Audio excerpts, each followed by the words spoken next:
Welcome back to The Explainer. Today, we are diving straight into the absolute engine room of macroeconomics. We're going to break down and differentiate two foundational concepts that are basically the secret sauce of economic growth: induced investment and autonomous investment. So, let's figure out what actually fuels a nation's spending, shall we? All right, let's build a quick mental model to kick things off. On one hand, picture a local restaurant. The owner is only going to invest in buying more tables if they actually see a massive surge in customer footfall, right? It's a completely reactive decision based on how much money is coming in right now. But on the other hand, picture a city government stepping in to build a giant central highway. They're going to build that highway regardless of how much revenue the local shops happen to be making today. So, as we go through this, keep this reactive restaurant owner and that steadfast city planner in the back of your mind. So, that reactive restaurant owner? Well, that maps perfectly to our very first term, induced investment.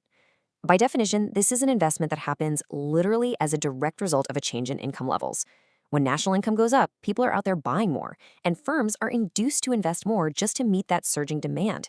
It's a highly dynamic concept, you know? It rises during an economic boom, and it shrinks right back down during a slowdown. Now, on the total flip side, we have autonomous investment. And this is investment that is completely, absolutely unaffected by whatever is happening with current income or output. It just stands on its own. It's driven by these huge long-term factors. Think technological innovation, massive population growth, or those big government master plans we talked about. Exactly like that new central highway, autonomous investment just pushes forward, completely regardless of any daily economic fluctuations. So what happens when we put these two head-to-head in a bit of a technical showdown? We really judge them on two main parameters. First up is income responsiveness. As we've seen, induced investment changes right alongside current income levels, while autonomous investment, totally unaffected. The second parameter is income elasticity. Induced investment is what we call income elastic. It stretches and shrinks depending on the income.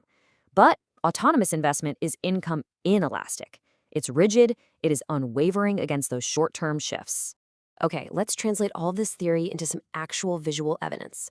If you trace the induced investment curve, the one labeled I1, you'll see it has a clear positive upward slope, because as income moves from Y1 up to Y2, the investment amount climbs right along with it. Now contrast that with the autonomous investment curve, I2. It is just a perfectly horizontal line running totally parallel to the x-axis. Whether the income is sitting at Y1 or booming at Y2, that investment amount simply does not budge, no way. To really synthesize all of this, think of these as dual economic engines. Induced investment is our restaurant owner, it's income elastic, it's reactive, and it slopes upward on a graph. Autonomous investment is our city planner. It's income inelastic, driven by those massive long-term factors, and firmly rooted as a flat horizontal line. And together, it's the interaction of these two distinct engines that ultimately shapes our aggregate demand. As we wrap up this explainer, I want to leave you with a question to think about. Look around your own city later today. Which specific type of investment is really driving your local economy right now? Are you mostly seeing induced investment with businesses just riding the wave of consumer spending? Or are you seeing the heavy autonomous investment of new infrastructure laying down a foundation for the future? Keep your eyes open and you'll literally see macroeconomics playing out right there on your street. Keep exploring and we'll catch you next time.